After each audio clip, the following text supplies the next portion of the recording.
Hello everyone, कैसे हैं आप लोग। I hope you all are doing great. और आज से हम एक नई चीज़ स्टार्ट करने जा रहे हैं जो कि आपकी है प्रैक्टिस की कुछ क्लासेस। कुछ प्रैक्टिस की क्लासेस मैं आपके लिए लेके आया हूँ। और जैसे कि बहुत सी चीज़ें मुझे डिस्कस करनी है आपके साथ, इसी के साथ मैं आपको मतलब यहीं से मैं ये चीज़ें डिस्कस करके चलता हूँ। देखो, एक चीज़ तो ये है कि डेली मैं आपकी प्रैक्टिस की कुछ क्लासेस लूँगा, ठीक है। कुछ हम क्वेश्चंस देखेंगे जो रिसेंटली एग्जाम्स में पूछे गए हैं। बहुत बढ़िया, एक बात रही है। दूसरी बात रही, मैं सिलेबस की बात कर लेता हूँ। सिलेबस आपका काफ़ी हद तक ऐसा कह सकते हैं कि कंप्लीट हो चुका है। वो कैब की मैं बात करूँ, मैं आपको रिसेंटली मैंने आपको कुछ पीडीएफ्स वगैरह प्रोवाइड करी हैं। जैसे हम कह सकते हैं वन वर्ड सब्स्टिट्यूशंस की हो गई, ठीक है, आइडियम्स की हो गई हैं। उसके अलावा एंटोनियम सिनोनियम मैं आपको दे चुका हूँ, ठीक है। स्पेलिंग्स की पीडीएफ मैं आपको दे चुका हूँ। वो कुछ ऐसे जो बेसिकली मैंने क्वेश्चंस आपको दिए हैं जो बहुत ज़्यादा बेसिक है और पहले जनरली एग्जाम्स में पूछे गए हैं। तो ये सारी चीज़ें मैं आपको प्रोवाइड कर चुका हूँ। मुझे लगता है 1 महीना आपके पास है, आप क्वेश्चंस रिवाइज कर सकते हैं बढ़िया से। सबसे बड़ी बात यह है, मैंने आपको ऐसा फॉर्म में नहीं दिया है कि भाई बहुत सारी ऐसे लिखा हुआ है लाइनें की और आपने एक एक करके पढ़ते हुए चलना है। मैंने आपको जो पीडीएफ दी है उसमें आपको ऑप्शंस दिए हुए हैं। प्रॉपर क्वेश्चन की फॉर्म में पीडीएफ जो है मैंने आपको दी है, उसमें मुझे लगता है आपका बहुत ज़्यादा फ़ायदा होने वाला है। क्वेश्चंस की फॉर्म का फ़ायदा ये होता है कि आपको 4 ऑप्शंस मिलते हैं और आपको अटैम्प्ट करने का थोड़ा सा प्रैक्टिस हो जाती है। और क्वेश्चन के फॉर्म में जब आप कर रहे होते हो तो आपको बोरियत नहीं होती। जैसे होता है ना कि यार लगातार पढ़े जा रहे हैं 1 2 3 4 5 6 करके, नहीं, 10 10 क्वेश्चंस के सेट्स मैंने आपको प्रोवाइड करे हैं, ठीक है। कि भाई वन वर्ड सब्स्टिट्यूशंस के 10 10 क्वेश्चन के सेट हैं। कुछ नहीं तो खाने से पहले बैठ के कर लिए, बाद में कर लिए, है ना। तो डेली टू डेली ये ईडियम्स हो गए, वन वर्ड सब्स्टिट्यूशन हो गए, इन सबको बढ़िया से तैयार करो, ठीक है। पीडीएफ मैंने आपको भेज दी है। बेसिक तो पढ़ना ही पढ़ना है, जितना मैंने आपको भेजा है वो तो बहुत ज़रूरी चीज़ है, उसको तो पढ़ना ही है, ठीक है। बाकी इसके अलावा मैं भी आपको 2024 के जो क्वेश्चंस आए हुए हैं, समझे, 2024 में जितने भी क्वेश्चन आए हैं, जैसे एसएससी के जो भी क्वेश्चंस आए हैं, वो मैं आपको अलग से पीडीएफ वगैरह बना के दूंगा। हालांकि मैं उस पर काम कर रहा हूँ, मैं आपको दे दूंगा वो, ठीक है। उसके अलावा अब बात आती है कि भाई हम प्रीवियस ईयर की तैयारी करें कैसे, क्योंकि हमारे पास तो प्रीवियस ईयर है ही नहीं। एग्ज़ाम आज से कुछ जन्मों पहले हुआ था, समझे, नहीं सालों पहले भी नहीं, जन्मों पहले एग्ज़ाम हुआ था। तो ये समस्या भी है कि कैसे करा जाए। तो इसके लिए मैंने एक चीज़ सोची है कि जैसा कि आपका 100 मार्क्स का एग्ज़ाम है, कि भाई 100 नंबरों का एग्ज़ाम आएगा, 100 मार्क्स का एग्ज़ाम है। इससे पहले तो आपके पास कुछ है नहीं, क्योंकि पहले पैटर्न था ही नहीं ऐसा वाला, बहुत कम क्वेश्चन आते थे इंग्लिश के। इसीलिए मैंने क्या देखा कि मैंने सबसे पहले ये ढूंढा कि 100 मार्क्स का एग्ज़ाम हाल फिलहाल में कब हुआ। तो मैंने ये पाया कि एसएससी स्टेनोग्राफर का एग्ज़ाम हुआ है। एसएससी स्टेनोग्राफर का हाल ही में एग्ज़ाम हुआ है, 10 तारीख को और 11 तारीख को। 10 और 11 कौन सा, दिसंबर, समझे। 10 दिसंबर और 11 दिसंबर को एसएससी स्टेनोग्राफर का एग्ज़ाम हुआ है, ठीक है। 10 दिसंबर में 3 शिफ्ट हुई हैं और 11 दिसंबर में भी 3 शिफ्ट हुई हैं, ठीक है। टोटल हमारे पास 6 शिफ्ट हैं। 6 शिफ्ट का मतलब टोटल हमारे पास कितने क्वेश्चन हैं, 600 क्वेश्चन हैं। जो हम अंदाज़ा लगा सकते हैं कि आज के टाइम में एग्ज़ाम का स्तर क्या चल रहा है या किस प्रकार के क्वेश्चन पूछे जाते हैं, ठीक है। क्योंकि मुझे लगता नहीं 100 मार्क्स का एग्ज़ाम कोई और आपकी नज़र में होगा जो आप उठा लोगे, है ना। सिलेबस आपका सेम है स्टेनोग्राफर से। तो मैंने क्या किया, मैं सबसे पहले आपके लिए 100 मार्क्स का एक टेस्ट लेके ही आया हूँ। 100 क्वेश्चन लेके आया हूँ आपके लिए। 10 दिसंबर में 3 शिफ्ट हुई थी, पहली शिफ्ट, दूसरी शिफ्ट और तीसरी शिफ्ट, सबसे सुबह वाली जो शिफ्ट है। तो कहने का मतलब है, जो मैं ये वाला जो आपके सामने है, ये जो क्वेश्चन हैं ये 10 दिसंबर के हैं, ठीक है। और शिफ्ट 1 10 दिसंबर की पहली शिफ्ट के क्वेश्चन है हमारे पास, ठीक है, जो हमें आगे पढ़ने हैं। टोटल कितने क्वेश्चन हैं, 100 क्वेश्चन हैं। सिलेबस आपके जैसा ही, ऑलमोस्ट कोई 19-20 का ही फ़र्क होगा, मुझे लगता नहीं वो भी होगा, ठीक है। बस इतना फ़र्क हो सकता है कि OWS आपको अलग से देखने पड़ेंगे। One word substitution generally stenographer में पूछे नहीं जाते, लेकिन आपके एग्जाम्स में आएंगे, ठीक है। उसकी मैं आपको अलग से पीडीएफ प्रोवाइड कर ही चुका हूँ। दूसरा, मैं आपको थोड़ी अप्रोच दूंगा कि भाई हम कैसे क्वेश्चन सॉल्व करते हैं, क्या हमारा तरीका रहना चाहिए, कितनी चीज़ें हमें सोचनी होती है। क्योंकि देखो, 2 चीज़ें होती हैं, सिलेबस पढ़ना अलग चीज़ है और इम्प्लीमेंट करना अलग चीज़ है। दोनों बातें ज़रूरी हैं। बहुत से बच्चे होते हैं जिनको सिलेबस बड़े अच्छे से पता है, उनको पता है क्या है क्या नहीं है, उनको कॉपियाँ याद है अपनी कि मैंने क्या लिखवा रखा है, लेकिन इम्प्लीमेंट करना बड़ा मुश्किल हो जाता है। तो ध्यान रखना भाई, इम्प्लीमेंट करना अलग चीज़ और थ्योरी का पता होना अलग चीज़ है। तो दोनों चीज़ें आपको आनी चाहिए। थ्योरी आपकी चल रही है स्मूथली, क्लासेस आपकी चल रही हैं। इस महीने के लास्ट तक आपका सिलेबस भी पूरा हो जाएगा, ठीक है। तो सिलेबस आपका इस महीने के लास्ट तक पूरा हो ही जाएगा। प्रैक्टिस की हम बात कर रहे हैं, तो आज से हम प्रैक्टिस अपनी शुरू कर रहे हैं। मैं कोशिश करूँगा कि डेली आपको क्लासेस जो है प्रैक्टिस की डेली क्लासेस मैं आपको दे पाऊँ, ठीक है। आज से हम पहली क्लास स्टार्ट कर रहे हैं। मैंने आपको बता दिया एसएससी स्टेनोग्राफर का एग्जाम है। किसी बच्चे को डाउट हो अपना देख लेना, प्रीवियस ईयर कहीं ना कहीं मिल ही जाएंगे, मैंने भी कहीं से उठाई ही है पीडीएफ। तो 100 क्वेश्चन हमारे, ठीक है, एसएससी स्टेनोग्राफर के। हम स्टार्ट करते हैं, ठीक है। 10 दिसंबर की शिफ्ट 1 है, 10 दिसंबर की शिफ्ट 1 है। आपको समझ में आएगा कि भाई क्या लेवल रहता है एग्जाम का, ठीक है, किस टाइप के क्वेश्चंस होते हैं, आप कितना अटेम्प्ट कर पा रहे हैं, बहुत कुछ आपको समझ में आएगा। इसकी जो पीडीएफ है वो मैं आपको प्रोवाइड करवा दूंगा बिना किसी दिक्कत के, पीडीएफ विद आंसर्स, ठीक है। आप चाहें तो पहले खुद से अटेम्प्ट कर सकते हैं, वो आपकी इच्छा है। आज ही जो है ये पीडीएफ आपको मिल जाएगी, इसकी पीडीएफ मैं आपको प्रोवाइड करवा दूंगा, ये पीडीएफ आपको मिल ही जाएगी। और कोशिश करना कि पहले आप खुद अटैम्प्ट करना चाह रहे हैं तो आप खुद अटैम्प्ट कर लें। लेकिन मैं एक चीज़ आपको बता रहा हूँ, इससे बेहतर एग्जाम्पल नहीं हो सकता कि आपका पेपर कैसा आएगा, लगभग यही स्टैंडर्ड होगा, समझ रहे हैं आप। इससे 20 नहीं हो सकता, इससे 19 होगा पेपर, ये आप ध्यान रखना। जो भी आपका एग्जाम आएगा इससे 20 नहीं होगा, 19 होगा, ऐसे मान के चलो आप। तो ये आपके लिए सबसे बेहतर जो है प्रेजेंटेशन हो सकती है कि हमने ये चीज़ तैयार करी कि स्टेनोग्राफर के हम क्वेश्चन कर रहे हैं, ठीक है। बातें बहुत हो गई हैं, अब स्टार्ट करते हैं अपना पेपर, ठीक है भाई। पहला क्वेश्चन देखो, select the most appropriate meaning underline idiom in the given sentence. भाई ईडियम पूछा है आपसे, ईडियम है क्या, he goes hard with one and all. Goes hard with मतलब मुश्किल, समझे, to be difficult, one and all. Busy with trifles, ये तो बिल्कुल ही गलत है। हार्ड विद का मतलब तुम समझ रहे हो, हार्ड विद मतलब मुश्किल, एक तरीके से किसी के साथ अच्छा व्यवहार नहीं हुआ है, समझ रहे हो, हार्ड विद का मतलब यही है। तो बस यही है। आप to be busy over trifles गलत हो जाएगा, अनरिलायबल गलत हो जाएगा, रिमेन नेचुरल तो हो ही नहीं सकता अगर आपने गोज हार्ड विद कह दिया, ठीक है। देखो ईडियम का एक होता है कि मीनिंग आपका हमेशा अलग निकलेगा, मीनिंग आपका हमेशा जो शब्द होगा शाब्दिक अर्थ से अलग मीनिंग निकलता है, लेकिन आपको अंदाजा भी लगाना आना चाहिए, समझ रहे हो, आपको अंदाजा भी बेहतर लगाना आना चाहिए कि भाई शब्द क्या कह रहे हैं। जैसे यहाँ पे लिखा है हार्ड विद, समझे। अब जैसे मैं जनरल मीनिंग की बात करूँ कि भाई जनरल मीनिंग क्या है, तो जैसे हम ईडियम के रूप में देखें, to go hard with someone का मीनिंग होता है टू बी डिफिकल्ट और प्रॉब्लमेटिक विद समवन, ठीक है। टू बी डिफिकल्ट और प्रॉब्लमेटिक विद समवन, किसी के साथ डिफिकल्ट होना, प्रॉब्लमेटिक होना, समझे, सामने वाले को किसी न किसी प्रकार की मुश्किल देने का मतलब है ना, गोज हार्ड विद, है ना। तो गो हार्ड विद ईडियम होता है, इसका मतलब किससे निकलेगा, टू बी डिफिकल्ट और प्रॉब्लमेटिक विद समवन। सबसे बेहतर होगा ऑप्शन 3, ठीक है। रिमेन न्यूट्रल तो मैंने आपको बता ही दिया। देखो गो हार्ड विद का मीनिंग से आपको समझ में आ रहा है कि न्यूट्रल नहीं होगा। मैं आपको इन क्वेश्चंस में, जितने भी मैं क्वेश्चंस आपको कराऊंगा, मैं इनमें आपको अप्रोच ही दूंगा कि आपकी बेहतर अप्रोच क्या हो सकती है, कौन सा ऐसा तरीका हो सकता है कि आपको, हो सकता है आपको ना भी पता हो, आंसर नहीं भी पता हो, उसमें आपको कैसे बेहतर ऑप्शन चूज करना है, कैसे चीज़ें एलिमिनेट करनी है, इस बात पर ज़्यादा ध्यान देना है। क्वेश्चन नंबर 2 देखिएगा, पैसिव आपसे पूछा गया है, who took Bruno for a walk. Took verb की सेकंड फॉर्म है, और वर्ब की सेकंड फॉर्म चेंज होती है, वॉज वर्ब प्लस वर्ब की कौन सी फॉर्म में, थर्ड फॉर्म में। अब वॉज वर्ब प्लस वर्ब की थर्ड फॉर्म देखो, हैज़ लिखा है गलत, विल लिखा है गलत, इज़ लिखा है गलत, और वॉज लिखा है तो सही। बाकी कुछ चेक ही नहीं करना है कि आपको सोचना समझना है बहुत ज़्यादा कि ये कैसे आ गया कैसे नहीं। पेपर में इतना टाइम नहीं है यार, हमारा हाथ बहुत एकदम स्मूथ चलना चाहिए। तुम काम की चीज़ देखो, तुम्हारी नज़र वहीं हो जो चीज़ काम की है। हमने वर्ब चेक कर ली, वर्ब से हमें क्लियर हो गया, 3 ऑप्शन कट गए। अब देखो आपको लग रहा हो बड़ा सिंपल सेंटेंस है, लेकिन आप अब ये भी नहीं कह सकते मेरे से कि सर ये तो एग्जाम में आया ही नहीं, है ना, या ये तो ऐसा एग्जाम्पल है कि बहुत पुराना हो गया। लेटेस्ट 10 दिसंबर को पहली शिफ्ट स्टेनोग्राफर की में क्वेश्चन आया हुआ है, ठीक है। क्वेश्चन नंबर 3 देखो, द सॉलिसिटर सेड, करना क्या है देख लो, नरेशन आपसे पूछा गया है, समझे, नरेशन की बात हुई है। The solicitor said let's solve the dispute over the land. अब देखो लेट से सेंटेंस स्टार्ट हो रहा है, सेंटेंस किससे स्टार्ट हो रहा है, लेट से। अगर सेंटेंस लेट से स्टार्ट हो रहा है तो एक बात तो पक्की है कि मॉडल शुड आएगा। मैं आपको बता चुका हूँ, लेट वाले सेंटेंस हमेशा सजेशन को दिखाते हैं, समझ रहे हो, हमेशा किसको दिखाते हैं, सजेशन को। और सजेशन के लिए मॉडल क्या आता है, जनरली मॉडल किसका ही यूज़ करते हैं, हम शुड का यूज़ करते हैं। सजेशन के लिए क्या मॉडल आता है, शुड आता है। एक बात, अगर शुड आता है तो यहाँ पे केवल इसमें शुड है, इसमें शुड है, इसमें शुड है, तीनों में शुड आया है, एक जगह माइट दे रखा है। मैं कोशिश करूँगा कि इसको काट दूँ, ठीक है।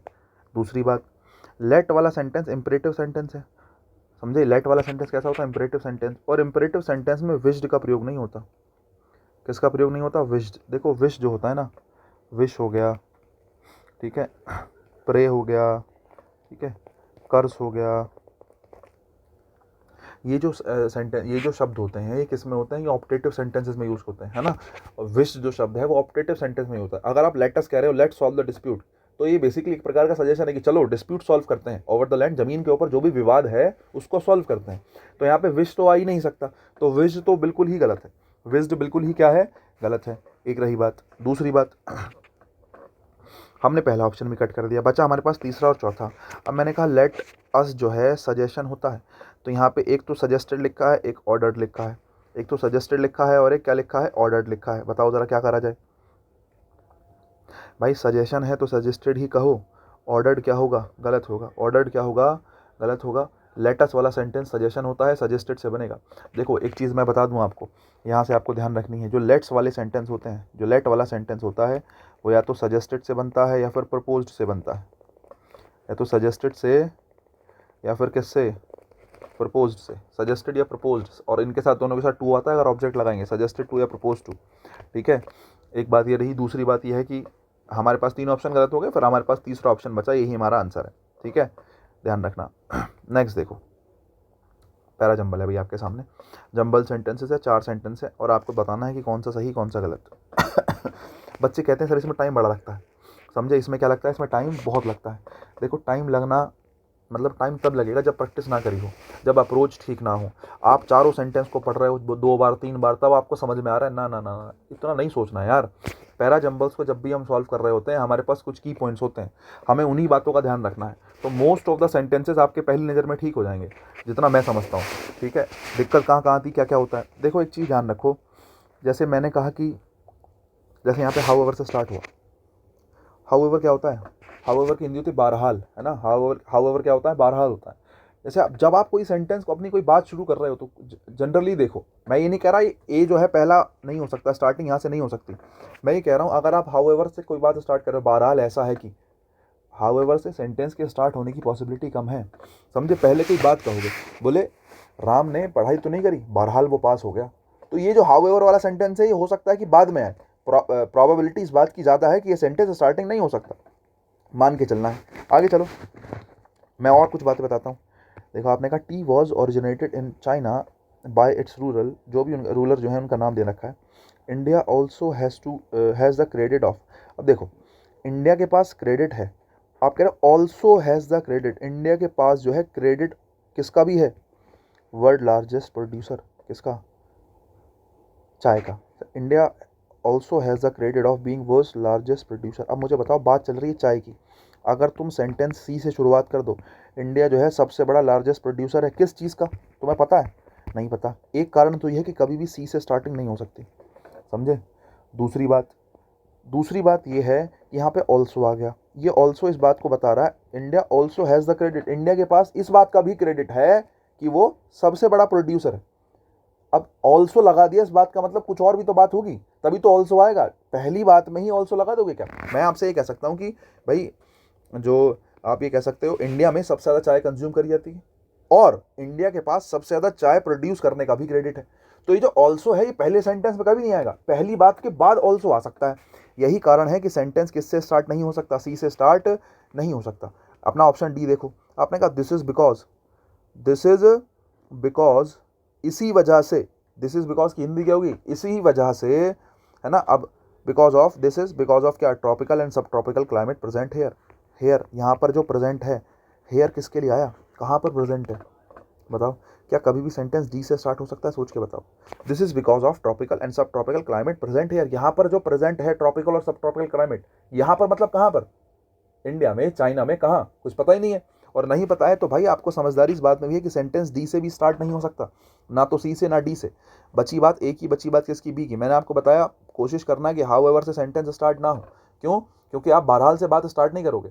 ठीक है, अब देखो T was originated in China bye it's rule, मैं कोशिश करता हूँ बी से चेक करने की। सबसे पहले टी जो है जो ओरिजिनेट करी गई थी चाइना में, एक बात। उसके बाद ओरिजिनेट तो चाइना में करी गई थी, बहरहाल या फिर लेकिन क्या, the most consume T in the world is Indian T, लेकिन सबसे ज़्यादा कंज्यूम जो करी जाती है वो इंडियन टी है। देखो सी वाले पॉइंट का कॉन्ट्राडिक्शन किस में दे दिया, सी वाले पॉइंट को रिलेट कर दिया किससे, ए से। अब तुमने कहा कि सबसे ज़्यादा कंज्यूम इंडिया में करी जा रही है, और अभी जो ऑल्सो वाली बात है ये हमने ए के साथ रिलेट कर दी, क्या, साथ साथ में इंडिया जो है लार्जेस्ट प्रोड्यूसर है किसका, हमारे टीका। अब लार्जेस्ट प्रोड्यूसर है लेकिन बताया नहीं किसका किसका टीका, क्योंकि बात ही किसकी चल रही है, चाय की बात चल रही है। तो बी के बाद ए के बाद सी और सी के बाद लास्ट में। और लार्जेस्ट प्रोड्यूसर क्यों है, सबसे ज़्यादा प्रोड्यूस क्यों कर पा रहे हैं हम, क्योंकि हमारे पास ट्रॉपिकल और सब ट्रॉपिकल क्लाइमेट प्रेजेंट है। ट्रॉपिकल और सब ट्रॉपिकल क्लाइमेट क्या है, प्रेजेंट है। सी की क्वालिटी डी ने बता दी, आंसर बनेगा ए फॉर एप्पल। आंसर क्या बनेगा, ए फॉर एप्पल। समझे नहीं, कुछ ऐसे ही आपको चीज़ें सॉल्व करनी होती हैं। अब तुम कहोगे सर ये तो एक सेंटेंस है या एक क्वेश्चन है, भाई मैं धीरे धीरे धीरे धीरे बहुत से क्वेश्चंस तुम्हें कराऊंगा। पैरा जंबल्स हर सेट में 5-5 10-10 होंगे, 5-5 होंगे, हर सेट में 5-5 जो होंगे, मैं आपको उनको एक एक करके सॉल्व कराता रहूँगा। आपको अप्रोच मिलती रहेगी मेरे साथ जो है। बैठोगे आप और मेरे साथ बैठ के जो जो भी मैं आपको जो 600 क्वेश्चंस हैं या जितने भी हम कर पाएंगे मैं आपको ये सॉल्व करवाऊंगा। एक बार तुम देख लोगे तो तुम्हें अप्रोच तुम्हारी क्लियर होगी कि पेपर में क्या देखना होता है, कैसे चीज़ें सॉल्व करनी होती हैं। समझे। देखो रिलायबल, नेक्स्ट क्वेश्चन नंबर 5 है क्या, रिलायबल। एंटोनियम पूछा है आपसे। अगर एंटोनियम पूछा है और रिलायबल होता है विश्वसनीय। रिलायबल क्या होता है, किसी पर रिलाय कर सकते हो, मतलब विश्वास कर सकते हो। You can rely on me, कि भाई तुम मुझ पर विश्वास कर सकते हो। रिलाय से शब्द बना है रिलायबल। रिलायबल होता है विश्वसनीय। और अनफैमिलियर, अनकॉमन, अननोन और अनट्रस्टवर्थी। ट्रस्टवर्थी विश्वसनीय, अनट्रस्टवर्थी अविश्वसनीय, ये हो गया इसका एंटोनियम। अपोजिट पूछ लिया साहब। नेक्स्ट आ जाओ भाई, आपसे पूछा है ग्रामेटिकल एरर बता दो। क्या बता दो, ग्रामेटिकल एरर बता दो। देखो इतना हल्का सेंटेंस है, अगर तुम मेरे साथ टेंस पढ़ चुके हो तो तुम आंख बंद करके गोली मार सकते हो सेंटेंस को। मैंने आपको क्या बताया था, सेंटेंस के दोनों हिस्सों में विल शैल का प्रयोग नहीं हो सकता। जनरली सेंटेंस के दोनों हिस्सों में विल शैल का प्रयोग नहीं हो सकता। देखो एक हिस्सा ये है और एक हिस्सा ये है, यार दोनों हिस्सों में विल आया यार, ऐसा हो सकता है। तुम्हें पता होगा कम से कम ऐसे 100 सेंटेंस कराए होंगे मैंने क्लास में और प्रैक्टिस में अलग से, जब मैं क्लास के क्वेश्चंस कराए और क्लास में भी मैंने कहा दोनों हिस्सों में विल तो आ ही नहीं सकता, कोई पॉसिबिलिटी है ही नहीं। और अगर तुम समझ गए इस बात को कि दोनों हिस्सों में विल नहीं आ सकता, तो फिर ये वाली बात तुम्हें बड़े अच्छे से क्लियर हो गई होगी कि एक विल में तो गलती है। अब अगर एक विल हटाना है तो कौन सा हटाएंगे बताओ जरा। भाई सबऑर्डिनेट क्लोज वाला विल हटाया जाता है। अब तुम कहोगे सबऑर्डिनेट क्लोज क्या है, मैं आपको थोड़ा सा बता चुका हूँ, थोड़ा सा बता देता हूँ। ये जो वैन क्लोज है ना, ये सबऑर्डिनेट क्लोज है। एक क्लोज जिसमें कंजक्शन नहीं लगा होता वो मेन क्लोज होती है। एक क्लोज जिसमें कंजक्शन नहीं लगा होता वो मेन क्लोज होती है। और कंजक्शन के साथ वाली क्लोज दो होती हैं, कोऑर्डिनेट या सबऑर्डिनेट। वैन कैसा कंजक्शन है, सबऑर्डिनेट कंजक्शन है, तो एक ऐसी क्लोज है, सबऑर्डिनेट क्लोज है। समझे। और सबऑर्डिनेट क्लोजेस के साथ जनरली मॉडल्स का प्रयोग नहीं होता, क्योंकि ये निर्भर करती हैं किस पर, मेन क्लोज पर। देखो जिसने मेरे साथ टेंस पढ़ा है अच्छे से उसको समझ में आ रही है मैं क्या कह रहा हूँ, ठीक है। वरना जो केवल प्रैक्टिस के लिए देख रहा है या केवल ऐसा जिसने ये चीज़ें नहीं पढ़ी, मैं आपको एक चीज़ कॉमनली बता सकता हूँ कि आप जो जनरली आप सुन सकते हैं कि दोनों हिस्सों में विल नहीं आएगा, दोनों हिस्सों में विल का प्रयोग नहीं होगा। हटाओगे कहाँ से, कंजक्शन वाले हिस्से में से हटाओगे। कंजक्शन इसमें आया ना वैन में, वैन वाले हिस्से से हटा लो। समझे। सबऑर्डिनेट, अब देखो थोड़ा बहुत तो आपको कॉम्प्रोमाइज़ करना ही पड़ेगा ना। वैन वाले हिस्से से किसका यूज़ नहीं होगा, विल का प्रयोग नहीं होगा। आप कहेंगे he will come when, he will come when he is ready. Will भी कहाँ गया, देखो ये वाला विल हट जाएगा, ठीक है। नहीं एक सेकेंड, ये तो ही विल तो पहला वाला है, ही will come when he is ready, ठीक है। ही will come when he is ready, जब वो रेडी हो जाएगा तो वो आ जाएगा। दोनों इसमें विल शैल का प्रयोग नहीं होगा, ठीक है, क्योंकि व्हेन जो है सबऑर्डिनेट कंजक्शन है, जैसे इफ होता है। और मैं आपको सिखा चुका हूँ कंडीशनल सेंटेंस में ये वाली बात। कंडीशनल सेंटेंस में हम ये पढ़ चुके हैं कि अगर कोई क्लोज सबऑर्डिनेट क्लोज है तो उसके साथ विल शैल का प्रयोग नहीं होगा। अगर दूसरे वाली क्लोज में विल शैल आया है, हमने क्या पढ़ा है, इफ़ के साथ वाली क्लोज में अगर वर्ब की फर्स्ट फॉर्म आई है तो उससे अगली वाली क्लोज में विल प्लस वर्ब की फर्स्ट फॉर्म आएगी। इफ़ के साथ वाली क्लोज में अगर वर्ब की फर्स्ट फॉर्म है तो उसके साथ में जो दूसरी क्लोज है उसमें विल प्लस वर्ब की फर्स्ट फॉर्म।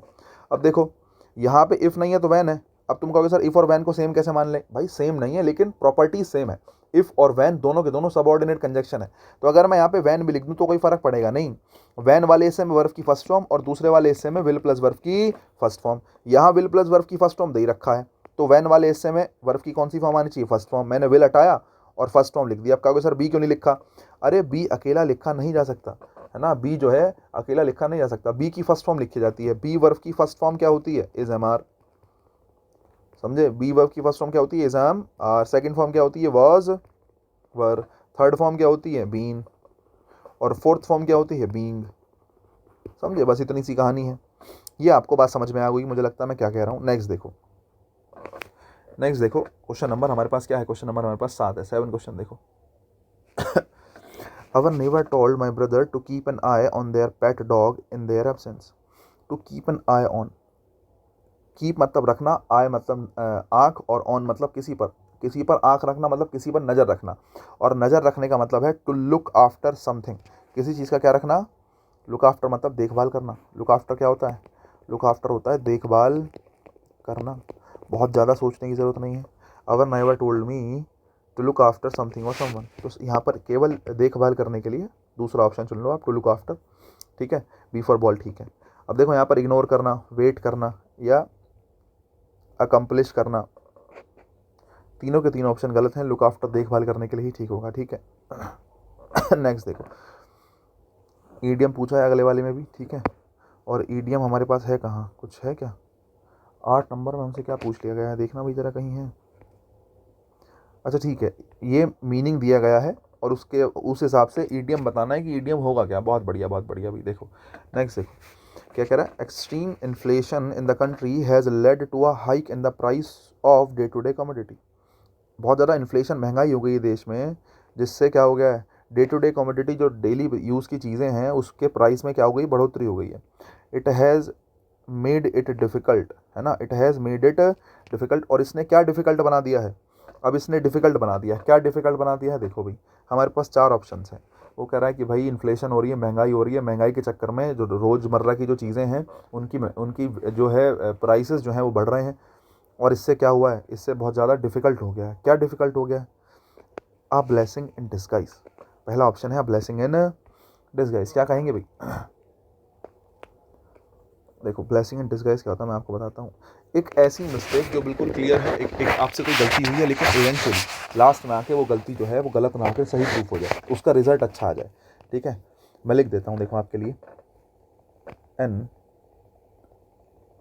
अपेरेंट मिस्टेक, जो बिल्कुल क्लियर एक मिस्टेक आपको दिख रही है, ठीक है, that eventually has good results, कि गलती तो हो गई लेकिन गलती इस प्रकार की हुई कि जो फाइनल आउटपुट आया वो अच्छा आ गया, ठीक है। गलती हुई लेकिन उसका रिजल्ट अच्छा आया, ब्लेसिंग इन डिस्गाइज, ठीक है। एक तो ये रहा ब्रेक अ लेग, बताओ भाई, ब्रेक अ लेग। देखो अगर गुड लक कहना है तो ब्रेक अ लेग ठीक बिल्कुल है, समझे, किसी को गुड लक बोलना है, ठीक है, अच्छे लक के लिए, गुड लक के लिए किसका यूज़ कर रहे हैं, ब्रेक अ लेग का यूज़ कर रहे हैं। Cost N arm and leg, ठीक है, cost N arm and leg, किसी चीज़ की कीमत एक आर्म और एक लेग के बराबर है, इसका मतलब वो चीज़ क्या है, बहुत कॉस्टली है। तो cost and arm and leg एक इडियम होता है जिसका मतलब होता है वेरी एक्सपेंसिव, वेरी एक्सपेंसिव, एक रही ये बात। इसके बाद keep body and soul together, keep body and soul together, कि भाई अपनी बॉडी को और सोल मतलब आत्मा को एक साथ रखना, मतलब स्टे अलाइव, स्टे अलाइव, भाई जिंदा रहना, समझे नहीं, स्टे अलाइव एक तरीके से जिंदा रहना, है ना, और अपना ज़िंदगी को जीवन यापन करते रहना, ज़िंदगी चलाते रहना, जीवन आपका चलता रहे, ठीक है। अब ये कहा है, अब देखो ऑप्शन देख लो, आपने कहा बहुत महंगाई हो गई है और प्राइसेस बढ़ रहे हैं, इस चक्कर में क्या हो गया है, बहुत डिफ़िकल्ट हो गया है, क्या, बहुत बहुत डिफ़िकल्ट हो गया है, बहुत डिफ़िकल्ट क्या हो गया है, एक्सपेंसिव, बहुत डिफ़िकल्ट गुड लक, है ना, ब्लेसिंग इन डिस्गाइज, या बहुत डिफ़िकल्ट हो गया क्या, बहुत डिफ़िकल्ट हो गया है स्टे अलाइव, बहुत डिफ़िकल्ट क्या हो गया, बहुत डिफ़िकल्ट हो गया टू स्टे अलाइव, ठीक है, to support your life, stay alive, keep body and soul together मतलब stay alive to support your life, है ना, कि अपने जीवन को चलाते रहना, जीवन यापन कर पाना, ये सारे के सारे ऑप्शन जो है 4 के साथ जाते हैं, इसलिए आंसर हमारा क्या बनेगा, 4th बनेगा, ठीक है। नेक्स्ट देखो नंबर 9, मुझे लगता है आपको समझ में आ रही होंगी चीज़ें, ठीक है, और बने रहो धीरे धीरे। अभी देखो ऐसा है कि मैंने क्वेश्चंस कम कराएं क्योंकि मैं शुरुआत कर रहा हूँ, आगे जाके मैं स्पीड भी बढ़ाऊंगा, लेकिन अभी मैं चाहता हूँ कि आप मेरे साथ एक बार थोड़ा सा फेमिलियर हो जाओ कि हाँ यार ये व्यक्ति क्या पढ़ा रहा है ना, और क्या मेथड है मेरा, चीज़ों से एक बार फेमिलियर हो जाओगे फिर आपको बेहतर लगेगा, टेंशन ना लो। नेक्स्ट देखो क्वेश्चन नंबर 9 की हम बात कर लेते हैं। आपसे एरर पूछा गया है, और ये एरर पूछने का नया तरीका है, आजकल ऐसे एरर बड़े पूछे जा रहे हैं, समझे। पहले जो एरर का तरीका था वो ये वाला था, जनरली जो एरर पूछे जाते थे वो इस तरीके से पूछे जाते थे पहले, ठीक है, कि भाई 4 में से एक ऑप्शन बता दो। अब की बार अब ये एरर पूछने का बड़ा अच्छा तरीका आ गया, थोड़ा सा एक डिफरेंट तरीका है और आपको मजा भी आएगा, समझे नहीं। देखो जरा, जैसे इसमें लिखा है माई आइडिया कैन बी की idea for cracking difficult conflicts of extremely high level. अब इन्होंने इसके 4 ऑप्शंस दिए कि भाई ये एक सेंटेंस है जो कि गलत है, और इस सेंटेंस का सही रूप नीचे दे रखा है, बताओ कौन सा ठीक होगा। तो ये तो गलत है ही, इसको ठीक करना है। अब देखो देखते चलो, जहाँ जहाँ चेंजेस मिले आपको समझना पड़ेगा। My ideas can be, my ideas can be. अब देखो यहाँ पे की लिखा है, एक चीज़ देखो, की से पहले एन लिखा है, क्या की के साथ एन आ सकता है किसी भी कीमत पर? जल्दी बताओ, क्या की के साथ एन का यूज़ हो सकता है? भाई ए एन का यूज़ तो आपको पता होगा, है कि नहीं? की जो है की अब तुम कहोगे सर हिंदी में लिख रहे हो। भाई जो की होता है, अब जैसे तुम अपने हिसाब से पढ़ोगे तो तुमने पढ़ा है वॉबल, जो जो शब्द होते हैं जो वॉबल से स्टार्ट हो रहे हैं उनके साथ एन का यूज़ करते हैं, कॉन्सोनेंट के साथ ए का यूज़ कर सकते हैं। तो ऐसे देख लो कि कॉन्सोनेंट देखोगे तो ए ही आएगा, एक बात।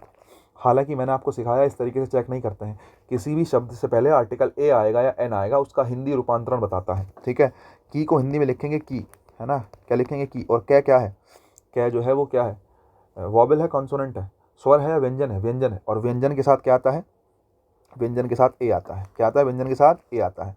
हमारा यही होता है तरीका चेक करने का। जैसे मैं कहता हूँ MLA, अब तुम MLA को देखोगे तो आप कहोगे सर MLA में तो एम आया तो एम के साथ ए लगा दूँ, ए MLA। गलत हो जाएगा भाई, क्योंकि MLA को लिखेंगे एम, और शुरुआत किससे हुई है? शुरुआत किससे हुई है MLA में? ये जो ए से हुई है ना। और अगर ए से हुई है तो ये जो MLA है इसके साथ एन का यूज़ करेंगे। किसका यूज़ करेंगे? एन का। जैसे यूनिवर्सिटी होता है, समझे, यूनिवर्सिटी ये से यू से स्टार्ट होता है। अगर यू से स्टार्ट हो रहा है तो इस हिसाब से इससे पहले एन आना चाहिए, लेकिन यूनिवर्सिटी से पहले एन नहीं, यूनिवर्सिटी से पहले क्या आता है? आ आता है। कारण क्या है? क्योंकि यूनिवर्सिटी ये से यू से स्टार्ट होती है, यू। हिंदी में ये जो है वो व्यंजन है, और व्यंजन के साथ क्या आता है? ए आता है। और जो स्वर होते हैं, जो जो शब्द स्वर से शुरू होते हैं उनके साथ एन आता है। ये तरीका आपको जनरली तो ध्यान रखना ही है। बाकी यहाँ तो उसकी भी ज़रूरत नहीं है, यहाँ तो आपका अंग्रेजी तरीका ही काम आ रहा है कि की के साथ एन नहीं आएगा। तीसरा ऑप्शन कट कर दिया। आगे देखो, my idea can be a की आ की। देखो यहाँ भी आ की है और यहाँ भी आ की है, लेकिन यहाँ पे की लिखा है, की आइडिया। अब देखो एक चीज़ मैं बता देता हूँ, आइडिया कॉमन नाउन है। आइडिया कैसा नाउन है? Common noun. कैसा नाउन है? कॉमन नाउन, क्योंकि एक आइडिया, एक से ज़्यादा आइडियाज हो सकते हैं, ठीक है। तो जैसे आपने एक ऐड सुना होगा, पहले ऐड आता था इसका, आइडिया का ऐड आता था, what an idea sir ji, what an idea sir ji, आता था नहीं? याद करो, या अभिषेक बच्चन आते थे शायद, उसमें कौन आता था, है ना। तो व्हाट एन आइडिया सर जी, तो व्हाट एन आइडिया में आइडिया से पहले एन लगाया ना आपने, सोचो इसका मतलब आइडिया काउंटेबल है। Idea countable. अगर आपको डाउट हो रहा है कि काउंटेबल है कि नहीं, आइडिया काउंटेबल है, काउंटेबल नाउन है आइडिया। और मैं आपको बता दूं, काउंटेबल नाउन्स बिना आर्टिकल या डिटर्मिनर के यूज़ नहीं होते। तुम कभी भी ये नहीं ले सकते he is a boy, he is boy लिख सकते हो? कभी नहीं लिख सकते भाई, क्योंकि बॉय कॉमन नाउन है, और कॉमन नाउन कभी अकेला चलेगा ही नहीं। अपने से कॉमन नाउन से पहले कुछ ना कुछ लगाना पड़ेगा। ही इज़ अ बॉय, ठीक है, ही इज़ माई बॉय, भाई ये मेरा लड़का है यार, अपना ही बच्चा है, ठीक है।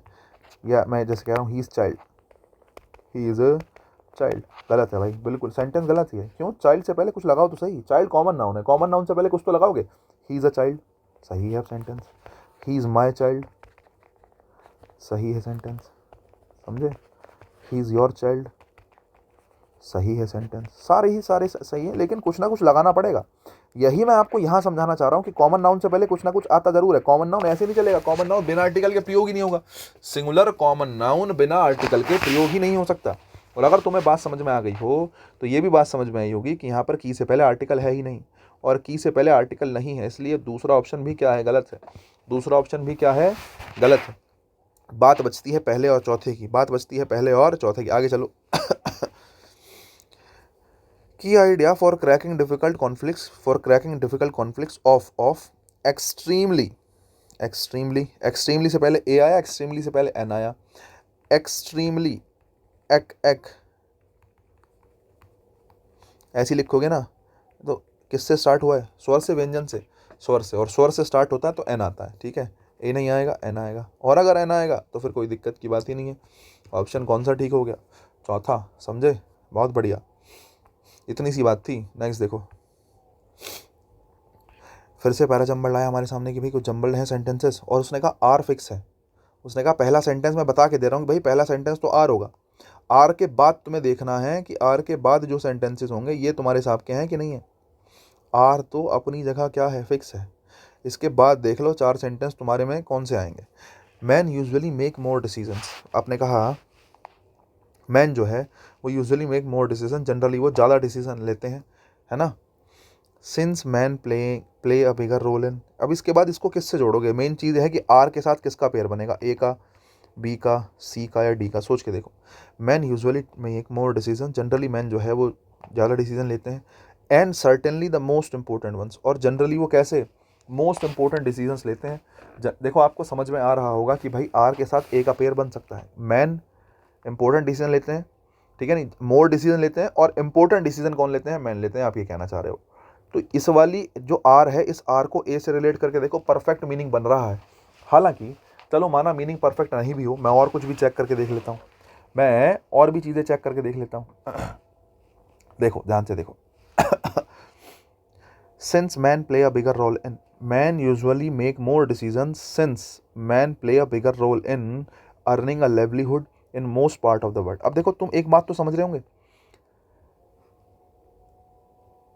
since men play a bigger role in proposition है, और प्रपोजिशन के बाद क्या आता है, उसका ऑब्जेक्ट आता है, और ऑब्जेक्ट के रूप में अगर वर्ब हो तो वर्ब की कौन सी फॉर्म आती है, आईएनजी फॉर्म आती है, क्योंकि वर्ब की आईएनजी फॉर्म जीरन के रूप में उसका ऑब्जेक्ट बनती है ना। वर्ब के इसके बाद ऑब्जेक्ट है मेरे पास, प्रपोजिशन है मेरे पास, प्रपोजिशन के बाद ऑब्जेक्ट रखूंगा। मैं आपको बता ही चुका हूँ ऑब्जेक्ट दो ही लोगों के पास होता है, या तो वर्ब के या प्रपोजिशन के। प्रपोजिशन के बाद ऑब्जेक्ट रखोगे तो ऑब्जेक्ट वर्ब की आईएनजी फॉर्म होगी। ऑब्जेक्ट वर्ब की कौन सी फॉर्म होगी, आईएनजी फॉर्म, या तो कोई नाउन या प्रोनाउन है, या वर्ब की कौन सी फॉर्म है, आईएनजी फॉर्म है। अब ध्यान से देखो, अगर तुम समझदार हो तो इनका ऑब्जेक्ट क्या बनेगा, एंड बनेगा, नहीं बन सकता भाई साहब, इनका ऑब्जेक्ट एंड थोड़ी बन जाएगा, प्रपोजिशन का ऑब्जेक्ट कंजक्शन थोड़ी होता है। एक ऑप्शन क्या है मेरे पास, दे, क्या इनका ऑब्जेक्ट दे बनेगा, अगर मैं सी के बाद डी जोड़ूंगा क्या बन सकता है, सोच के देखो भाई, इनका ऑब्जेक्ट दैम बन सकता है, दे थोड़ी, दे तो सब्जेक्टिव केस है, दे तो कौन सा केस है, सब्जेक्टिव केस, ऑब्जेक्ट कौन होता है, दैम होता है, तो इसका मतलब ना तो डी ऑप्शन हो सकता। अब देखो इनका, इन जो है प्रपोजिशन, इसका ऑब्जेक्ट क्या बनेगा, एंड नहीं बन सकता, दे नहीं बन सकता, मतलब क्या बनेगा, अर्निंग बनेगा, क्या बनेगा, अर्निंग बनेगा। मतलब तुम्हें एक बात बिल्कुल 100% क्लियर हो गई कि साहब सी जो है उसके बाद में बी आएगा, सी के बाद में क्या आएगा, बी आएगा। अब जरा सी के बाद बी ढूंढ लो। देखो साहब सी के, देखो सी से पहले बी है, गलत ऑप्शन है, सी से पहले बी है, बिल्कुल गलत ऑप्शन है साहब। अब देख लो सी के बाद बी कहाँ है, सी के बाद बी, सी के जस्ट बाद बी कहाँ है, सी के जस्ट बाद बी रहा। आंसर कौन सा हो गया, बी फॉर बॉल हो गया। आंसर कौन सा हो गया, बी फॉर बॉल। बाकी कुछ सोचने की जरूरत ही नहीं, जब आपने बिल्कुल 100% आप श्योर हो गए इस बात पे कि सी के तुरंत बाद बी आएगा, क्योंकि इन प्रपोजिशन का ऑब्जेक्ट बनेगा अर्निंग, इन प्रपोजिशन का ऑब्जेक्ट क्या बनेगा, अर्निंग। और अगर इतनी बात क्लियर हो गई तो सोचना ही नहीं है क्या हो रहा है क्या नहीं, बात खत्म, बी फॉर बॉल आंसर हो गया बस। नेक्स्ट देखो, technology, fill in the blank है, technology has made it possible for us to reach out to more students, and it has also made it possible for us to deliver the same lessons in much more manner, in much more manner। अब देखो कह रहा है कि technology जो है उसने possible करा इस चीज़ को कि ज़्यादा बच्चों तक पहुंच पाए हम। जैसे मैं आप तक कैसे पहुंच पा रहा हूँ, बिकॉज ऑफ टेक्नोलॉजी, टेक्नोलॉजी है तभी मैं आपके पास तक पहुंच पाया हूँ। और इसने जो है टेक्नोलॉजी ने आसान कर दिया हमारे लिए, क्या कर दिया है कि हम जो है अपने लेसन्स को और ज़्यादा किस तरीके से डिलीवर करें हम अपने लेसन्स को, मोर मैनर, मोर। अब तुम देखो यहाँ पे कैसा शब्द आएगा, नेगेटिव या पॉजिटिव, सोच के देखो। मोर मैनर मतलब मोर गुड मैनर, और अच्छे तरीके से हम प्रेजेंट कर पाएं, ये चीज़ टेक्नोलॉजी ने हमारे लिए बेहतर करी है, तुम ये कहना चाह रहे हो। तो कुल मिला के एक बात समझ में आ रही होगी, तो यहाँ पे पॉजिटिव वर्ड आएगा। कैसा वर्ड आएगा, पॉजिटिव, जो भी वर्ड आएगा पॉजिटिव आएगा, ठीक है। अब तुम क्या कह रहे हो, इनकम्पिटेंट, इनकम्पिटेंट में शुरू में इन लग गया, मीनिंग कैसा होगा, नेगेटिव होगा। इनकम्पिटेंट कैसा मीनिंग होगा, नेगेटिव होगा। मोर रिसोर्सफुल मैनर, ठीक है, मोर रिसोर्सफुल मैनर, भाई रिसोर्सफुल आंसर हो सकता है, पॉजिटिव वर्ड है, बिल्कुल सही बात है। और रिसोर्सफुल तरीके से हम उन तक जो है लेसन्स पहुंचा पाए, ठीक है। एक देखो नेक्स्ट इसके बाद लिखा है मोर लम्बरिंग, LUMBERING, ये क्या होता है। देखो एक तरीके से ये होता है कि टू रन, मतलब एक तरीके से एक किसी चीज़ का धीरे धीरे किसी प्रोसेस का होना, बेसिकली लम्बरिंग होता है, ठीक है। इसके लिए लिख लो to move slowly, to move slowly, है ना। अब देखो स्लोली तरीके से गलत, इनकम्पिटेंट गलत, दो बचे हैं, रिसोर्सफुल और एनकम्बरिंग, रिसोर्सफुल और एनकम्बरिंग। अब देखो एनकम्बरिंग क्या होता है, एनकम्बरिंग होता है बेसिकली किसी चीज़ को रेस्ट्रिक्ट करना। मैं लिख देता हूँ, देखो, रेस्ट्रिक्ट समवन या फिर something in such a way, in such a way that free movement is difficult. Free movement is difficult. Restrict someone, किसी को रेस्ट्रिक्ट करना इनकम्प्लीट होता है। अब देखो रेस्ट्रिक्ट कर रहे हो, तुम कह रहे हो एजुकेशन को पहुंचाना है, और पहुंचाना है तो पॉजिटिव शब्द चाहिए। पॉजिटिव में केवल मेरे पास क्या है, केवल मेरे पास रिसोर्सफुल है, तो आंसर मेरा क्या ही बनेगा, रिसोर्सफुल बनेगा और कुछ नहीं। समझे, इससे आसान चीज़ नहीं हो सकती है मुझे लगता है। नेक्स्ट आ जाओ। एक्टिव वॉइस भाई साहब, विल बी वॉन का विल बी वॉन का विल विन होगा, तो विंस गलत, वुड विन गलत, विल बी विनिंग गलत, विल विन केवल एक ऑप्शन में है, तीसरे में 12 का तीसरा आंसर, सोचना ही नहीं है ज़्यादा। नेक्स्ट देखो, एरर बताना है। Vishnu and his friends were listening to the radio all morning. बताओ भाई क्या कहोगे। विष्णु और उसके दोस्त जो हैं वर लिसनिंग टू। अब देखो यहाँ पे कुछ चीज़ें तुम्हें चेक करनी है, कितना कॉमन सा सेंटेंस है। देखो दो नाउन जुड़ गए, विष्णु और हिज फ्रेंड्स, तो वर्ब प्लूरल आनी चाहिए, वर आया है। सुनना, भाई रेडियो सुन रहे हैं तो सुनने के लिए दो चीज़ें होती हैं, एक तो हियर होता है, एक लिसन होता है, ठीक है। एक तो हियर एक शब्द होता है और एक लिसन एक शब्द होता है। भाई किसी चीज़ को सुनना दो तरीके से हो सकता है, हियर और लिसन। दोनों में क्या फ़र्क है देखो, अगर कोई चीज़ ध्यान से सुन रहे हो लिसन है, और जनरली सुन रहे हो तो क्या है, हियर है। जैसे मैंने एक बात कही, आप मेरे से बात कर रहे हो, आप मेरी बात सुन रहे हो, वीडियो आप देख रहे हो, मैं आपको पढ़ा रहा हूँ, है ना, क्लास चल रही है अपनी बढ़िया लाइफ। तो अब मैं, आप जब मेरी बात सुन रहे हो तो आपका ध्यान है मेरी बातों पर, जो मैं कह रहा हूँ, समझे, ये हो गया लिसन। बीच बीच में जैसे देखो, मैं एक आवाज़ निकालता हूँ, ये पेन की आवाज़ है मेरे, आपको आ रही होगी। साइड से बीच में से एक आवाज़ आ रही है, मैं कुछ कुछ लिखता हूँ, चेयर वगैरह कुछ हिल रही है, जैसे माना मैं बैठा हूँ तो थोड़ा वो दाएं बाएं हो रही है, या कुछ छोटी मोटी खटपट की आवाज़ कहीं से आती है। आप बैठे हो, आप अपने रूम में बैठे हो, कुछ गिलास व्लास गिर गया, ठीक है, तो ऐसी कोई आवाज़ अगर आ रही है, ये सब के सब हियर है। हियर एक ऐसी साउंड्स के लिए लगाया जाता है जो आप नहा चाह कर भी सुनोगे। आपके कान अगर ठीक है तो हियर का एक्शन परमानेंट है, जीवन भर चलता रहेगा। तुम बैठे हो कमरे में, पढ़ाई कर रहे हो, पंखा चल रहा है, पंखे की आवाज़ आ रही है, क्या है वो एक्शन, पंखे की आवाज़ क्या है, हियर है। आप उसे सुनना नहीं चाह रहे, लेकिन वो आपको आ रही है, वो हियर है। और किसी बात को ध्यान से सुनना लेसन है। दादी माँ कहानी सुना रही है, नानी कहानी सुना रही है, नानी की जो कहानी सुन रहे हो वो लेसन है, नानी की कहानी सुन रहे हो वो क्या है, लेसन है। कहानी सुनते सुनते पंखे की आवाज़ आ रही है, वो हियर है। दोनों में फ़र्क होता है। तो अब आप कह रहे हो कि भाई रेडियो सुन रहे हो तो रेडियो ध्यान से सुनेंगे, तो लेसन बिल्कुल ठीक है, एक बात। दूसरी बात, लेसन के साथ हमेशा टू आता है, भाई टू भी बिल्कुल ठीक है, समझे। और सब कुछ ठीक है तो सेंटेंस क्या है, नो एरर है। ऑल मॉर्निंग जो है वो एडवर्ब के रूप में आया है, और एडवर्ब को जोड़ने के लिए प्रपोजिशन की जरूरत नहीं होती, समझे। नेक्स्ट आ जाओ, 14 नंबर देखो। एरर पूछा गया है 14 नंबर में आपसे, कोई दिक्कत की बात नहीं है। हाँ देखो, इसके 4 ऑप्शन दिए गए हैं। क्रिटिकल रोल, क्रिटिकल रोल से पहले एन लगाया गया है, क्या एन क्रिटिकल रोल हो सकता है। भाई क्रिटिकल कै से स्टार्ट होता है, और कै के साथ ए आएगा, एन नहीं। पहला ऑप्शन तो आपका कट हो गया, बिल्कुल निश्चित रूप से गलत है, ठीक है नहीं। नेक्स्ट देखो, फिर से एक बात मैं बताऊँ, अभी बता के आया हूँ, रोल जो है वो कॉमन नाउन है।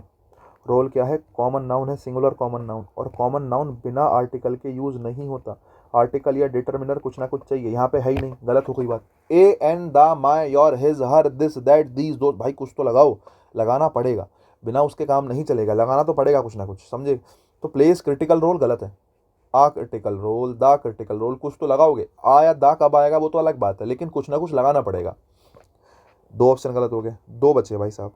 A critical role, uh critical role, देखो यहाँ पे ए है, यहाँ पे दा है, अब ए आएगा या दा आएगा अभी पता चलेगा, टेंशन ना लो, आगे आ जाओ।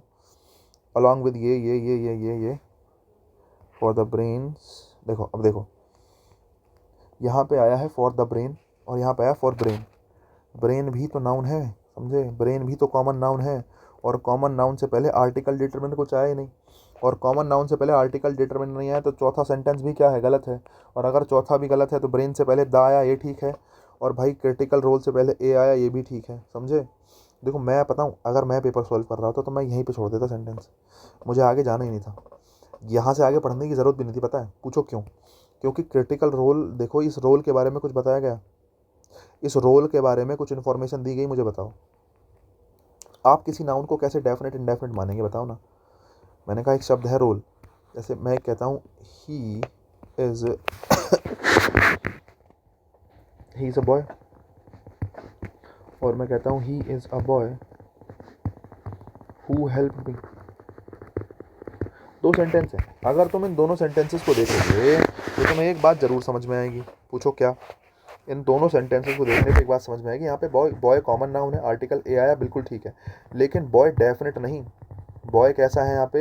इंडेफिनेट है। बॉय के बारे में कोई इन्फॉर्मेशन थोड़ी है, कोई इन्फॉर्मेशन नहीं है बॉय के बारे में, और अगर कोई इन्फॉर्मेशन नहीं है तो ए या एन आना बिल्कुल ठीक है, लेकिन वहीं बॉय के बारे में एक information they the, who helped me, वो लड़का जिसने मेरी मदद करी। अगर उस लड़के ने मदद करी है, हु हेल्प्ड मी आया है, और लड़के ने मदद करी है, तो अब ये बॉय इंडेफिनेट नहीं कैसा हो गया है? डेफिनेट हो गया, इसलिए द आएगा। मैं यही समझाना चाह रहा हूँ रोल के लिए। रोल के बारे में कोई इन्फॉर्मेशन दी है एक्स्ट्रा? रोल के बारे में कोई इन्फॉर्मेशन नहीं दी है, और अगर कोई इन्फॉर्मेशन नहीं दी है तो रोल डेफिनेट है ही नहीं। रोल कैसा है? इंडेफिनिट है, इसलिए इसके साथ ये दा भी क्या है? गलत है। रोल के साथ क्या ही आएगा? ए ही आएगा। क्या ही आएगा? ए ही आएगा। इससे आगे जाने की तो ज़रूरत ही नहीं थी बच्चे, इससे आगे जाने की ज़रूरत ही नहीं थी, बिल्कुल परफेक्ट था, इतना ही। समझे? नेक्स्ट देखो, मुझे लगता है बात आपके समझ में आई होगी मैं क्या कहना चाह रहा हूँ। इसके बाद देखना भी, मोस्ट अप्रोप्रिएट एटोनियम देना है एडमायरेशन के लिए। एडमायर किसी की प्रशंसा करना होता है, एडमायर किसी की क्या करना होता है? प्रशंसा करना। और एडमायर कर रहे हो किसी को तो क्या कहोगे बताओ? प्रशंसा करना, और उल्टा बताना है तो देखो, प्रशंसा करना तो तारीफ करना हो गया, और इसका उल्टा है तो क्या कहोगे? किसी की मतलब किसी की बुराई करना आप कह सकते हो, ठीक है, किसी की क्या करना? बुराई करना आप क्या कह सकते हो। अब देखो मीनिंग देखो, कंटेम्प्ट, ठीक है, उसके बाद अकम्प्लिश है, डिमिनिश है, और कॉग्निजेंस है। चार शब्द आपके पास हैं। देखो यहाँ से एक चीज़ बड़ी इंपॉर्टेंट आपके लिए बनती है, अकम्प्लिश और अकम्प्लिश, जो पेपर में पूछी जाती है। अकम्प्लिश और अकम्प्लिश, इन दोनों में फ़र्क होता है भाई, और ये पूछा जाता है बहुत ज़्यादा, ऑप्शन में तुम्हें कई बार मिल जाएगा। अकम्प्लिश कंप्लीट वाला कंप्लिश है, समझ रहे हो? अकम्प्लिश में COMPLI, कंप्लीट, कंप्लीश वाला है वो, ठीक है। SH वाला जो है कंप्लीट वाला है, इसका मीनिंग हुआ to complete, to complete. Accomplish होता है सह अपराधी, हिंदी में कहें तो क्या? सह अपराधी, या मैं कहूँ आप कहें a person, a person who helps someone to do something, ठीक है। और वो भी निगेटिव के लिए ही जनरली ये होता है, ठीक है, नहीं समथिंग निगेटिव है, ऐसा ध्यान रखना, ठीक है। क्या? एक ऐसा व्यक्ति जिसने हेल्प करी है किसी दूसरे व्यक्ति की कुछ निगेटिव करने में, ठीक है, तो ये अकम्प्लिश है। सह अपराधी, ठीक है, दोनों में क्या होता है? फ़र्क होता है, ठीक है, ध्यान रखना। बात आती है आंसर की, ठीक है, तो अकम्प्लिश जो है, ये जो है इसका मतलब टू कंप्लीट है, किसी काम को पूरा करना। कंप्लीट करने के लिए तो आएगा नहीं, सीधी सी बात है। ऑप्शंस बचे हैं हमारे पास 3। डिमिनिश होता है कम करना, 3 में से एक तो हो गया कम करना। कॉन्टेम्प्ट होता है किसी को मतलब किसी को सम्मान ना देना, है ना, घृणा करना, कॉन्टेम्प्ट, ठीक है, एक तरीके से किसी को सम्मान न देना।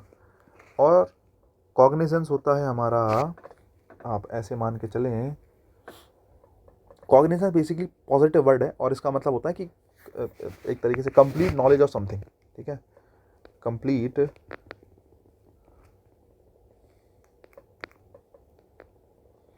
नॉलेज ऑफ समथिंग, किसी चीज़ का पूर्ण ज्ञान होना बेसिकली कॉग्निजेंस है, ठीक है। और कॉन्टेम्प्ट तो मैंने आपको बता ही दिया है कि भाई कॉन्टेम्प्ट होता है बेसिकली एक तरीके से कि किसी को, एक ऐसा व्यक्ति जिसको किसी मतलब वो व्यक्ति जो रेस्पेक्ट का हकदार नहीं है ना, तो ये कॉन्टेम्प्ट होता है। तो एडमायरेशन प्रशंसा करना है, कॉन्टेम्प्ट किसी की निंदा करना है, और निंदा करना है तो आंसर कौन सा बनेगा? बी फॉर बॉल बनेगा, ठीक है। 16 नंबर देखो, 16 नंबर टेंस का सेंटेंस है, तुम्हें साफ साफ देख के समझ में आ रहा होगा कि टेंस का ही क्वेश्चन है। Elegance and intelligence had the 2 most important traits of young ladies.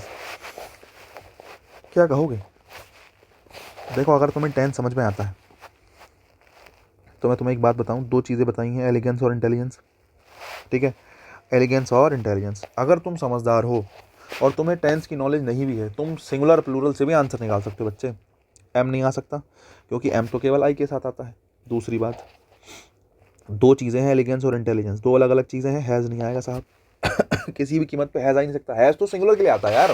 Elegance और इंटेलिजेंस अगर लिखा है तो ये तो भाई ये तो 2 शब्द हैं और प्लूरल है, और प्लूरल है तो हैज़ नहीं आ सकता। दूसरी बात बचा खाली बीन, हेड द हटा के बीन लिख दूं, ये कहना चाह रहे हो। बीन कभी भी अकेला नहीं आता, ध्यान रखना।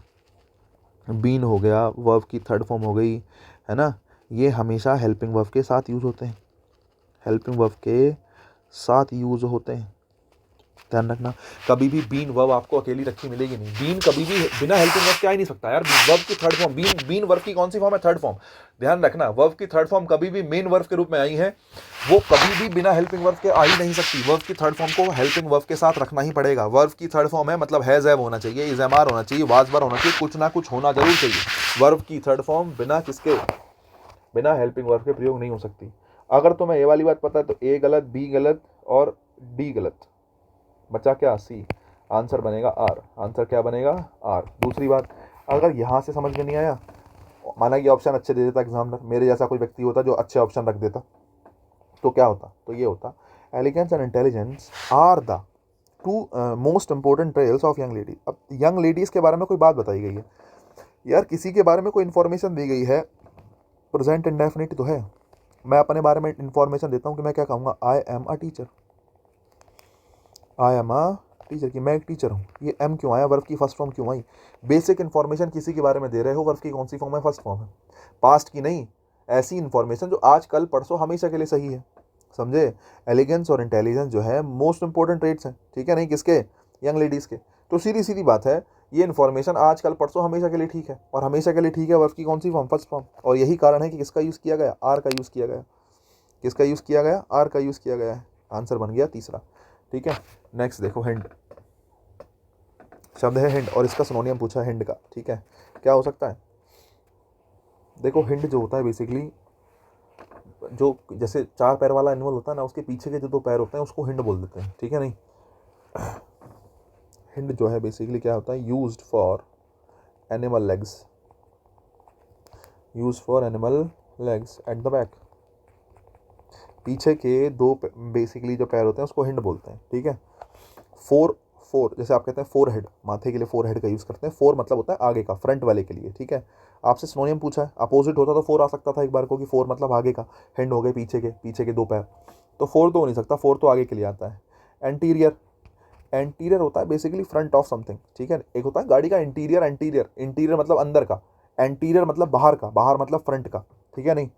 Front of the body anterior है, ठीक है, front of the body, body का जो फ्रंट है वो एंटीरियर है, तो एंटीरियर आंसर नहीं हो सकता। बचा क्या? बचे दो, एक होता है रियर, है ना, देखो रियर होता है बैक, बैक के लिए ही रियर का यूज़ करते हैं, बिल्कुल सही बात है, ठीक है, नहीं। और ये जो वेंट्रल शब्द है ये भी एंटीरियर के जैसा ही होता है, एंटीरियर मतलब फ्रंट ऑफ द बॉडी, और जो हमारे पास वेंट्रल होता है इसका मतलब भी किससे निकलता है? फ्रंट ऑफ द बॉडी से ही निकलता है, या फ्रंट ऑफ समथिंग से निकलता है, किसी चीज़ का सामने का हिस्सा जो है वो वेंट्रल हो सकता है, ठीक है, नहीं। वेंट्रल वेंट से बना है, समझे, वेंट से बना है, वेंट्रल हो गया, एंटीरियर हो गया, दोनों का मतलब सामने से है, फोर का मतलब भी सामने से है। पीछे के लिए केवल एक शब्द हमारे पास है, रियर, और यही हमारा क्या है? आंसर है, क्योंकि सिनोनियम चाहिए। हिंड मतलब पीछे के दो पैर, और रियर भी किससे आएगा? पीछे से ही आएगा। आंसर बनेगा डी फॉर डॉग। नेक्स्ट देखो, एंटोनियम आपने पूछा है कांस्टेंट का, किसका पूछा है? कांस्टेंट का एंटोनियम पूछा है। मुझे लगता नहीं कुछ मुश्किल बात है, समझे, नहीं। कांस्टेंट होता है बेसिकली एक तरीके से जो चीज़ बिल्कुल शांत है, रुकी हुई है, जो चेंज नहीं हो रही, कांस्टेंट वैल्यू, वो वैल्यू जो चेंज नहीं होगी। कांस्टेंट मतलब स्टिल, जो चेंज नहीं होगा, है ना। और उसका अपोजिट पूछा है तो इस अपोजिट होगा चेंजिंग, जो चीज़ लगातार बदल रही है। कांस्टेंट जो चेंज नहीं होगा, चेंजिंग मतलब जो चीज़ बदल रही है। आंसर बनेगा सी फॉर कैट। नेक्स्ट देखो, डायरेक्ट स्पीच पूछा है भाई साहब। डायरेक्ट स्पीच अगर पूछा है, जरा टेंस देख लो। वॉज सीइंग, वॉज सीइंग किससे आया होगा?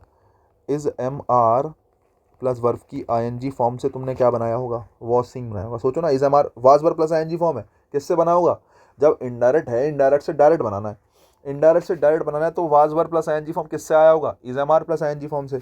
जरा देख लो, विल, शुड, दोनों गलत, वॉज का वॉज हो नहीं सकता, गलत। आंसर बनेगा ए फॉर एप्पल। इतने बकवास सेंटेंसेस आते हैं, सोच लो तुम खुद ही। अगला देख लो, तुम्हें लग रहा है कुछ नया होगा इसमें, देख लो।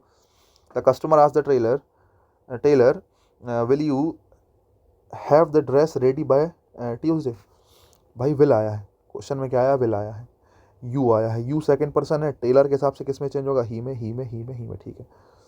इफ आगे का सबका सेम, सब कुछ सेम भाई, यहाँ तक सब कुछ सेम है। अगर तुम समझदार हो तो मैं आपको एक चीज़ सिखा चुका हूँ, पूछो क्या?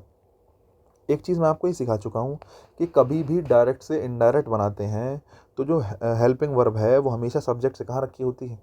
सब्जेक्ट के बाद रखी होती, ना कि सब्जेक्ट के पहले। देखो सब्जेक्ट के पहले कहीं नहीं रखी, चारों के चारों सेंटेंस में सब्जेक्ट के बाद रखी है, तो ये भी हमारी गलती नहीं है। एक बात और, दूसरी बात, विल का चेंज जो है वुड में होगा। विल का चेंज किस में होता है? वुड में होता है। और आपकी जानकारी के लिए बता दूं, शैल का चेंज भी किस में ही होता है? वुड में ही होता है। शुड में मत कर देना। शैल का चेंज शुड हो सकता है केवल एक सिचुएशन में, और वो एक सिचुएशन होती है सजेशन। अगर तुम्हें लगता है सेंटेंस में सजेशन दिया गया है, किसी प्रकार की सजेशन दिया गया है, तभी शैल का चेंज किस में होगा? शुड में। वरना डायरेक्ट से इनडायरेक्ट बनाते हुए विल का चेंज भी वुड होगा और शैल का चेंज भी वुड ही होगा, समझे? शुड तब तक नहीं करना जब तक सेंटेंस को पढ़ के पूरी वाली फीलिंग ना आ जाए कि बात सजेशन की हुई है, बात सलाह देने की हुई है। अगर बात समझ में आ गई हो तो मुझे लगता है क्लियर है बात। देखो जरा आगे, तो शुड में तो सेल का चेंज हो नहीं सकता, एक बात। विल का विल रहेगा नहीं, विल का वुड तो होगा ही होगा।